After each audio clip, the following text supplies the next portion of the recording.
వైఎస్ఆర్ కాంగ్రెస్ పార్టీకి గిరిజన సోదరిమణులు ఎందుకు ఓటేయాలి అన్నటువంటి విషయాన్ని నేను మీకు తెలియజేయదలుచుకున్నాను. ఒక్కసారి మీకు గుర్తుంటుంది, సంవత్సర కాలం క్రితం ఒక గిరిజన మహిళని రాష్ట్రపతిగా ఎన్నుకోవాలనని ప్రతిపాదన వచ్చినప్పుడు జగన్మోహన్ రెడ్డి గారు ఒకటే ఒక విషయాన్ని చెప్పారు. ద్రౌపది ముర్ము గారు గౌరవ రాష్ట్రపతి గారు ఆమె గిరిజన మహిళ కాబట్టి ఆమెకు తప్పకుండా గతంలో ఏ పార్టీలో ఉన్నా కూడా గిరిజన మహిళ కాబట్టి ఆమెకు మనం ఓటేయాలి, ఆమెను గెలిపించాలి అన్నటువంటిది జగన్మోహన్ రెడ్డి గారు చెప్పినటువంటి విషయం. ఇక తన సొంత మంత్రివర్గంలో జగన్మోహన్ రెడ్డి గారి మంత్రివర్గంలో కూర్పు చేసినప్పుడు మొదటి 3 సంవత్సరాల కాలం పాముల పుష్పశ్రీవాణి గారిని ఉప ముఖ్యమంత్రిగా చేసి ఆ తర్వాత ఇప్పటి 2 సంవత్సరాలు రాజన్న దొర గారిని గిరిజన మహిళా గిరిజన పురుషుడిని ఇద్దరిని కూడా ఉప ముఖ్యమంత్రులుగా చేసినటువంటి ఘనత వైఎస్ఆర్ కాంగ్రెస్ పార్టీది. దీన్ని బట్టి మీరు అర్థం చేసుకోవచ్చు వైఎస్ఆర్ కాంగ్రెస్ పార్టీలో గిరిజనులకు ఎంత ప్రాధాన్యత ఉంది. మీకు అండదండగా ఉండేటటువంటి పార్టీ ఏదైతే ఉందో అది వైఎస్ఆర్ కాంగ్రెస్ పార్టీనే. నెల్లూరుకి ఉదాహరణకి ఇక్కడే స్టేజ్ మీదనే వేదిక పైన ఉన్నారు స్రవంతి గారు. ఆమెను అది జనరల్ సీట్ అయినా కూడా, అంటే ఎస్టీ జనరల్ సీట్ అయినా కూడా మహిళలకు ప్రాధాన్యత ఇచ్చి గిరిజన మహిళను మేయర్గా చేసినటువంటి ఘనత వైఎస్ఆర్ కాంగ్రెస్ పార్టీని. ఇప్పుడు కోవూరు నియోజకవర్గం గురించి చెప్పుకోవాలి. కోవూరు నియోజకవర్గంలో ప్రసన్న కుమార్ రెడ్డి అన్న ఇప్పటికే 5 సార్లు గెలవడం జరిగింది. 6 సార్లు. ఆయన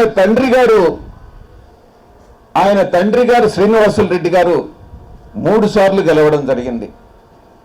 దీన్ని బట్టి ఆయన కుటుంబానికి కోవూరుతో ఉన్నటువంటి అనుబంధాన్ని మీరు ఒక్కసారి అర్థం చేసుకోవాలి.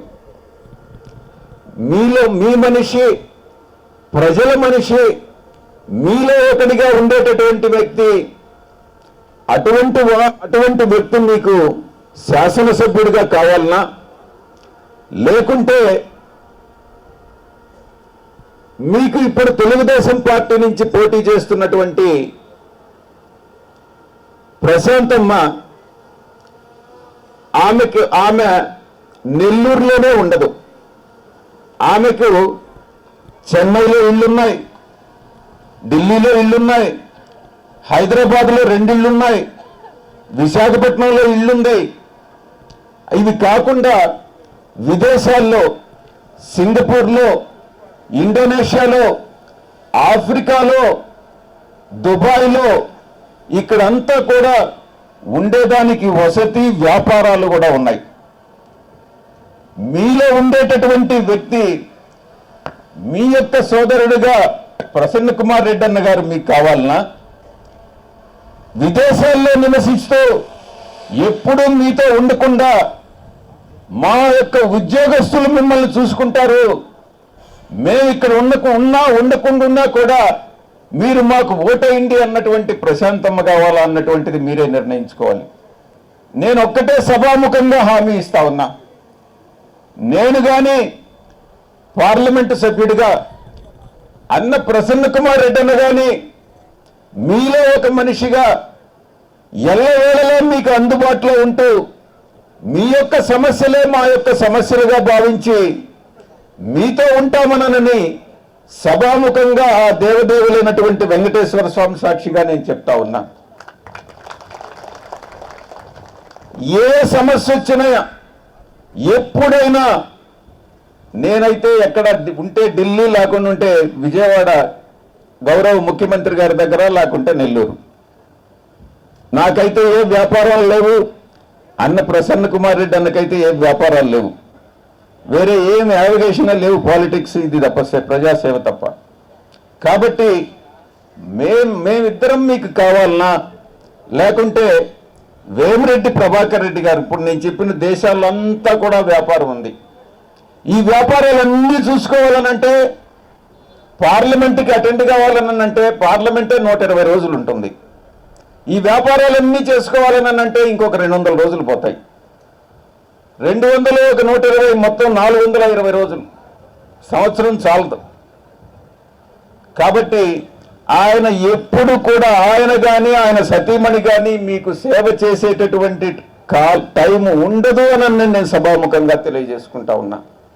అందుకే పార్లమెంటు సభ్యునిగా నాకు, శాసనసభ్యులుగా మీలో ఒక మనిషిగా ఉండేటటువంటి ప్రసన్న కుమార్ రెడ్డి అన్నకి ఓటు వేసి గెలిపిస్తే మీ యొక్క సేవకులుగా మేము ఉంటామని నేను తెలియజేసుకుంటా ఉన్నా.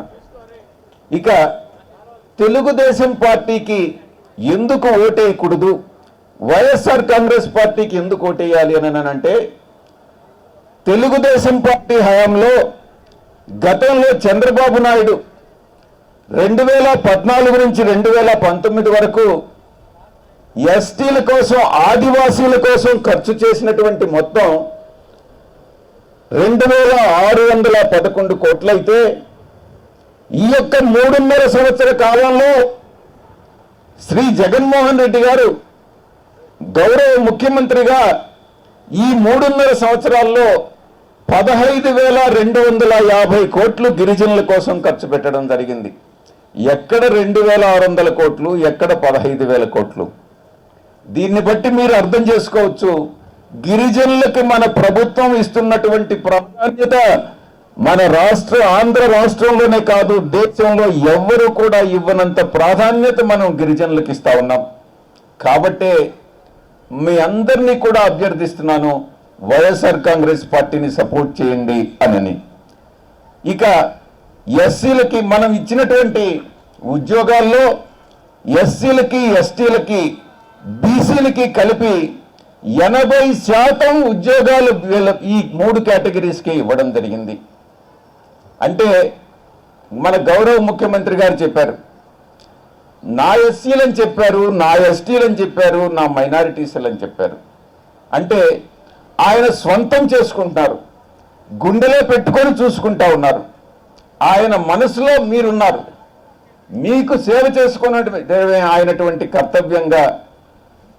అసలు దీనికన్నా ముందు ఇంకొక ముందుకెళ్తే ఈ యొక్క వివక్షత, కుల వివక్షత గురించి మాట్లాడుకుంటే అసలు ఎలా వచ్చింది?